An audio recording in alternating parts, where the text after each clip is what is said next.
Неге who мен what екеуі де W мен H-тан бірдей әріптерден басталып тұрса да, екі түрлі оқылады.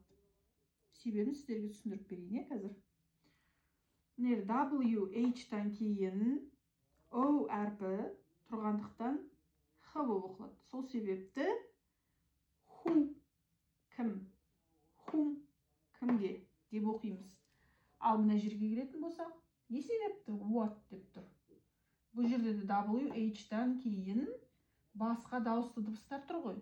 Сол себепті бұл жерде when деп оқимыз. When. Қашан? Why.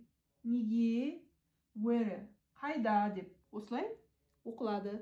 Әрі қарайда осы әдемі американский произношениемен сөйлеп үйренгілерің келетін болса, мен сіздерді өзімнің жеке курсыма шақырамын. Бұл туралы білгің келсе, комментке жеке деп жаз. Саған хабарласатын боламын.